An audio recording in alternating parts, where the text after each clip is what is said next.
नमस्कार दोस्तों, आज के लिए एक न्यूज बड़ी चर्चा में जिसका नाम है सीएए। सीएए वापस से प्रोटेस्ट स्टार्ट हो गया, वापस से आंदोलन स्टार्ट हो गया। स्पेशली मुस्लिम समुदाय इसका क्या कर रहा है, अपोज कर रहा है, विरोध कर रहा है कि सीएए नहीं लाना चाहिए, सीएए गलत है। तो सीएए वापस चर्चा में क्यों आ गया है? आप सभी को पता है कि सीएए का फुल फॉर्म क्या होता है। सिटीजनशिप अमेंडमेंट एक्ट, जो भारतीय नागरिकता संशोधन अधिनियम है, उसमें कुछ चेंज किया है सरकार ने 2019 में। तो ये 2019 में भारत सरकार ने नियम कानून बनाया था। भारत की जो नागरिकता प्राप्त करने के तरीके हैं उसमें कुछ फेरबदल किया था, बदलाव किया था। तो 2019 में नियम कानून बना था। उस टाइम पे बड़े पैमाने पर प्रोटेस्ट स्टार्ट हो गया। मुस्लिम समुदाय ने प्रोटेस्ट किया और कहा कि इससे हमें खतरा है, हमें नुकसान है। बाकी ऐसा था कुछ नहीं। और 4 साल बाद 11 मार्च को, 2-3 दिन पहले, हमारे गृह मंत्री अमित शाह ने यह कहा है कि हम नागरिकता संशोधन अधिनियम जो 2019 में हमने बनाया था उसको लागू करने वाले हैं, इंप्लीमेंट करने वाले हैं और 11 तारीख से लागू है। तो सीएए होता क्या है, कैसे नागरिकता मिलती है, कैसे नागरिकता जाती है, सरकार ने ऐसा क्यों किया है, सरकार का क्या तर्क है, आम जनता यहाँ पर क्या कहती है, किसको फायदा किसको नुकसान, क्या ये सभी देशों के नागरिकों के लिए या कुछ गिने चुने देशों के नागरिकों के लिए, और सरकार ने किया है तो ऐसा क्या परिवर्तन किया है जिससे बड़े पैमाने पर वापस से प्रोटेस्ट स्टार्ट हो गया है। तो सबसे पहले आप ये जानो कि हमारी सरकार ने 2019 में नागरिकता संशोधन अधिनियम पारित किया था। सिटीजनशिप अमेंडमेंट एक्ट, नागरिकता संशोधन अधिनियम, और इसी की शॉर्ट फॉर्म के नाम से फेमस है सीएए। सीएए का फुल फॉर्म होता है सिटीजनशिप अमेंडमेंट एक्ट, नागरिकता संशोधन अधिनियम 2019 में इसको चेंज किया है। 11 दिसंबर 2019 को इसको हमारी पार्लियामेंट ने, हमारी संसद ने पास कर दिया था और 12 दिसंबर को हमारे राष्ट्रपति ने इसको अनुमति देकर पूर्ण रूप से नियम कानून में तब्दील कर दिया था। तो 12 दिसंबर 2019 को ये हमारे देश का नया कानून बन चुका है। और ये है क्या, आप सभी को पता है कि हम सारे दिन पॉलिटी में पढ़ते हैं कि भारत का एक सिटीजनशिप एक्ट है, नागरिकता अधिनियम, जो कि 1955 में बना था। इसमें समय समय पर संशोधन होता रहता है, फेरबदल होता रहता है, नियम कानूनों में बदलाव होता रहता है। तो सिटीजनशिप एक्ट या नागरिकता अधिनियम 1955 के अंदर ही फिर से कुछ चेंज किया है। हमारा ये जो सिटीजनशिप एक्ट है जो कि 1955 में बनाया गया था, इसमें 6 बार संशोधन किया जा चुका है, 6 बार चेंज किया जा चुका है। एक बार तो 1986 में, एक बार 1992 में, फिर 2003 में, 2005 में, 2015 में और लेटेस्ट 2019 में। तो ये 6ठी बार जो भारत का नागरिकता अधिनियम है उसमें 6ठी बार ये संशोधन किया था हमारी सरकार ने 2019 में। तो जब 2019 में इसको पारित किया गया था उस टाइम पे बड़े पैमाने पर प्रोटेस्ट स्टार्ट हो गया था। उसके बाद सरकार ने थोड़ी रोक लगा दी थी इसके ऊपर। अब नागरिकता प्राप्त करने के 5 तरीके हम सबको पता है कि भारत की नागरिकता 5 तरीके से प्राप्त कर सकते हैं। कैसे? एक तो जन्म द्वारा, यदि आप भारत में जन्म ले लेते हैं तो भारत के नागरिक बन जाते हैं। एक वंश या डिसेंट द्वारा, यदि भारत से बाहर आप जन्म लेते हैं और आपके माता पिता भारतीय हैं तो भी आप भारत के नागरिक मान लिए जाएंगे। एक पंजीकरण या रजिस्ट्रेशन द्वारा, पंजीकरण के माध्यम से नागरिकता लेने के लिए आपको 7 साल भारत में रहना पड़ता है, ये आप सब लोग जानते हैं। अगर पंजीकरण या रजिस्ट्रेशन के माध्यम से आप भारत की नागरिकता लेना चाहते हैं तो आप 7 साल तक भारत में रहेंगे। शर्त यह है कि ये आपका भारत से कोई ना कोई रिलेशन होना चाहिए, आप भारत के मूलवंशी होने चाहिए, इंडियन ओरिजिन पर्सन होने चाहिए, या भारत के किसी नागरिक से किसी दूसरे आदमी ने शादी वगैरह कर रखी है। जैसे निक जोनास अगर भारत का नागरिक बनना चाहता है तो उसको 7 साल भारत में रहना पड़ेगा, तब वो भारत का नागरिक बनेगा। निक जोनास हमारा जीजा तो बन गया, लेकिन उसको भारत का नागरिक बनने के लिए उसको 7 साल भारत में निवास करना पड़ेगा। तो पंजीकरण के माध्यम से नागरिकता उन लोगों को दी जाती है जो भारत से किसी प्रकार का रिलेशन लगता है, शादी का रिलेशन, या भारतीय मूलवंशी के हो, इंडियन ओरिजिन पर्सन हो।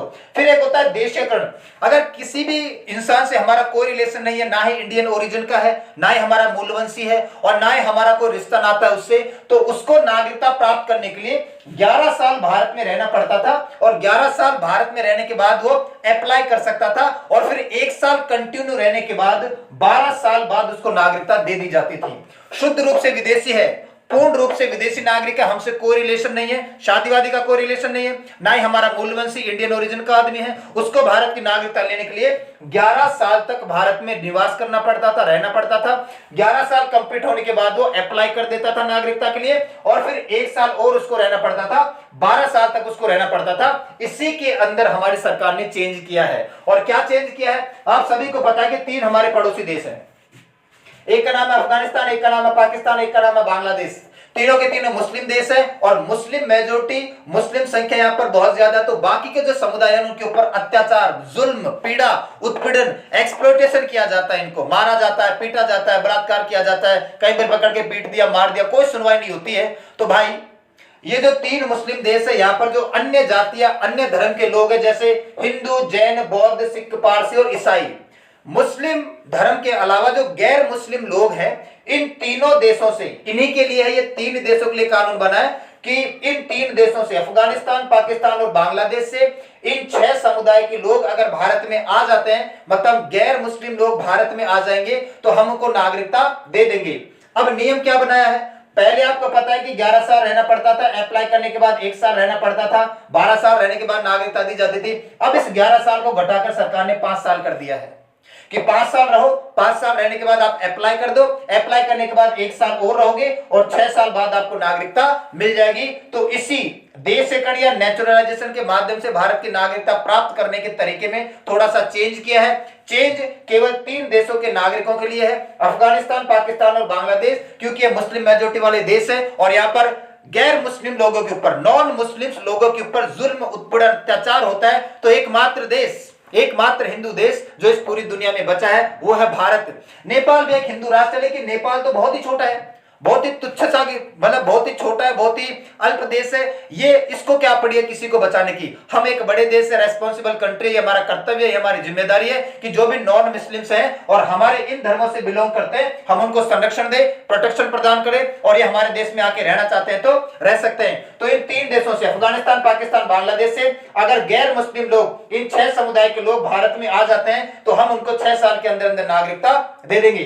5 साल रहो प्लस अप्लाई कर दो, अप्लाई करने के बाद 1 साल और रहो और 6 साल बाद नागरिकता मिल जाएगी। और क्राइटेरिया क्या रखा है कि जो भी व्यक्ति भारत में 31 दिसंबर 2014 तक आ गया था, इन 3 मुस्लिम देशों से जो भी व्यक्ति का मतलब यहां पर है गैर मुस्लिम व्यक्ति, नॉन मुस्लिम पर्सन, मुस्लिम नहीं होना चाहिए, मुस्लिम के अलावा किसी भी धर्म संप्रदाय का हो, 31 दिसंबर 2014 से पहले तक या 31 दिसंबर 2014 तक बोलो या 2015 से पहले कोई आके रह गया था, उन सबको हम नागरिकता देने वाले हैं।